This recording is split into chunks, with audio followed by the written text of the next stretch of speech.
একদিন আল্লাহর এক অলি একটি কবরস্থানের পাশ দিয়ে হেঁটে যাচ্ছিলেন।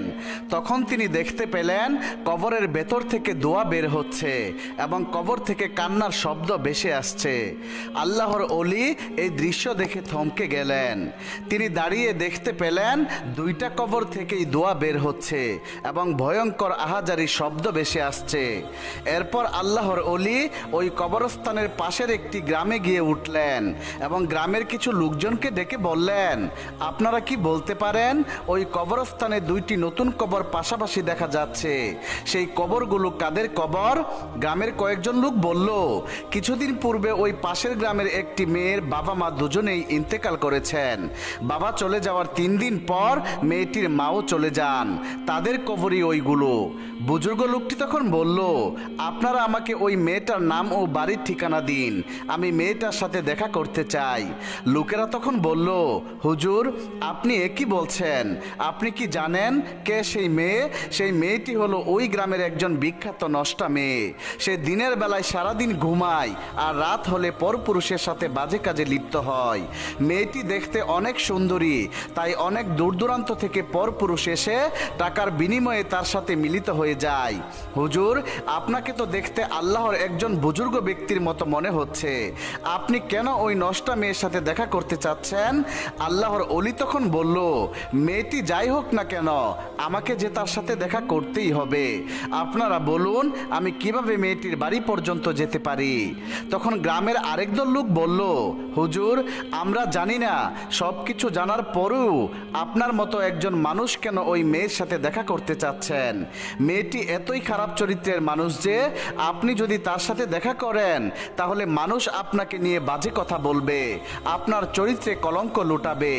আল্লাহর অলি তখন বললেন, আমাকে মানুষ যাই বলুক না কেন তবু আমাকে মেয়েটির সাথে সাক্ষাৎ করতেই হবে।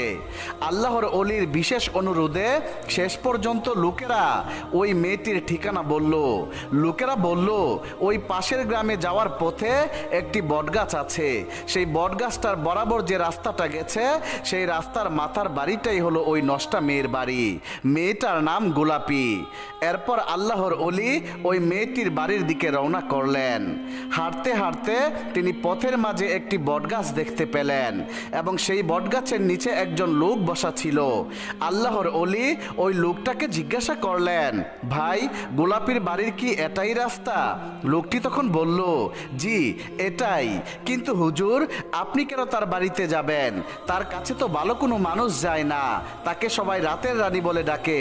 সে সারাদিন ঘুমায় আর যখনই অন্ধকার নেমে আসে তখনই পুরপুরুষের যাতায়াত শুরু হয় তার বাড়িতে। পরপুরুষেরা সারা রাত তার সাথে রাত কাটায়, সকালবেলা হলে আবার চলে যায়। দিনের বেলায় তো কোনো পুরুষ তার এখানে যায় না। হুজুর আপনি কেন এই সময় তার কাছে যাচ্ছেন? আর আপনাকে দেখে তো একজন পরেজগার মানুষ মনে হচ্ছে।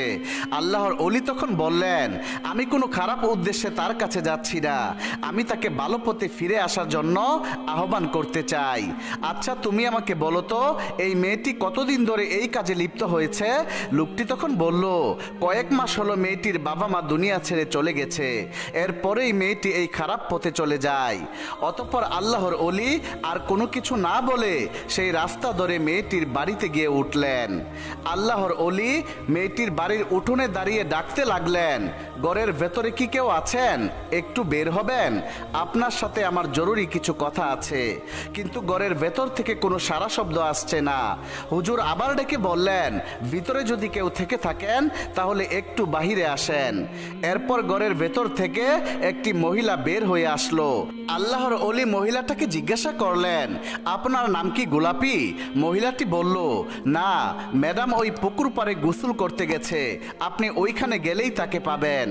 এরপর আল্লাহর অলি পুকুর পাড়ে গিয়ে দেখতে পেলেন মেয়েটি পুকুর পাড়ে বসে গোসল করার প্রস্তুতি নিচ্ছে। আল্লাহর অলিকে দেখে মেয়েটি থমকে গেল। এরপর মেয়েটি বলল, হুজুর আপনি কেন এখানে আসলেন? হুজুর বলল, আমি তোমার সাথে কিছু বিশেষ কথা বলতে চাই। মেয়েটি তখন বলল, হুজুর সবাই তো আমার কাছে একটি কারণেই আসে, কিন্তু আপনাকে দেখে মনে হচ্ছে আপনি আল্লাহ পূজারী একজন মানুষ। তাহলে বলুন তো আমার মতো একজন নষ্টা মেয়ের সাথে আপনার কি এমন বিশেষ কথা থাকতে পারে? হুজুর তখন বলল, আমি তোমাকে কিছু কথা জিজ্ঞেস করব, তুমি কি তার সঠিক জবাব জবাব দেবে? মেয়েটি তখন বলল, আমার চরিত্র খারাপ হলেও আমি আবার মিথ্যা কথা বলতে পারি না। আপনি বলুন কি জানতে চান? আল্লাহর ওলি বলল, কিছুদিন আগে তোমার বাবা মা দুজনেই দুনিয়া ছেড়ে চলে গেছে, এটা তো সত্য। মেয়েটি হেসে হেসে উত্তর দিল, আমার মা বাবাকে অনেক ভালোবাসতো, তাই বাবা চলে যাওয়ার 3 দিন পর মাও চলে যায়। আল্লাহর ওলি তখন বলল, তুমি কি জানো তোমার এই পাপের জন্য তোমার বাবা মায়ের কবরে যে ভয়ানক আযাব হচ্ছে? মেয়েটি তখন বলল, আমার কারণে যদি তাদের কবরে আযাব হয় তাহলে এটাই তাদের প্রাপ্য ছিল, কেননা তারাই তো আমাকে খারাপ বানিয়েছে। তারা যদি আমাকে ভালো মানুষের মতো মানুষ করত তাহলে আমি আজকে এই পথ বেছে নিতাম না। তারা চলে যাওয়ার পর কেউ আমাকে দুমুঠো ভাতও দিয়ে যায়নি, কেউ আমার কোনো খোঁজ খবর রাখেনি। আমি কি খাচ্ছি, কি পড়ছি, এ নিয়ে সমাজের কারো কোনো মাথা ব্যথা নেই। উপায়ন্তর না দেখে আমি বাধ্য হয়ে এই পথ বেছে নিয়েছি। আল্লাহর ওলি বলল, মাগো, বাবা মা কখনোই চায় না তাদের সন্তান খারাপ পথে পরিচালিত হোক।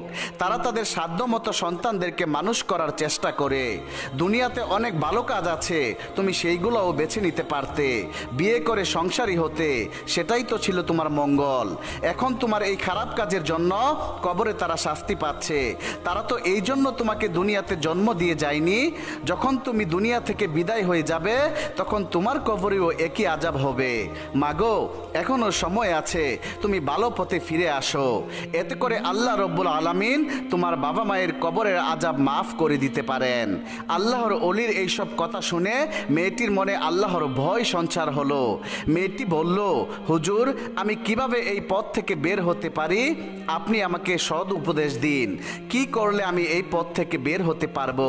মেয়েটি এই কথাগুলো বলছিল আর পুকুর থেকে পানি হাতে নিয়ে ছিটকিয়ে মাটিতে ফেলছিল। সেইখানে একটি ল্যাংড়া ব্যাঙ ছিল, যেই ব্যাঙটি 7 দিন ধরে পানির পিপাসাতে কাতর ছিল। মেয়েটি যখন পানি ছিটকিয়ে ফেলছিল আর সেই পানিগুলো ওই ল্যাংড়া ব্যাঙের মুখে গিয়ে বারবার পড়ছিল, ব্যাঙটি তৃপ্তি সহকারে সেই পানি পান করলেন। এরপর ব্যাঙটি আল্লাহর দরবারে শুকরিয়া আদায় করে ফরিয়াদ করে বললেন, হে আল্লাহ, যে পানি দিয়ে আমার কলিজা ঠান্ডা করেছে, তুমি তার মা বাবার কলিজা ঠান্ডা রেখো। ব্যাঙের এই দোয়া আল্লাহর দরবারে কবুল হয়ে যায়। সাথে সাথে আল্লাহ রব্বুল আলামিন ওই মেয়ের মা বাবার কবরের আযাব মাফ করে দেন। সুবহানাল্লাহ। এরপর ওই আল্লাহর ওলি মেয়েটিকে ভালো হওয়ার পরামর্শ ও উপদেশ দিয়ে সেখান থেকে চলে আসলেন। আল্লাহর ওলি যখন সেই কবরের পাশ দিয়ে আবার যেতে লাগলেন তখন দেখলেন ওই কবর দুটি থেকে দোয়া বের হচ্ছে না এবং কবর থেকে কোনো আহাজারিও শোনা যাচ্ছে না।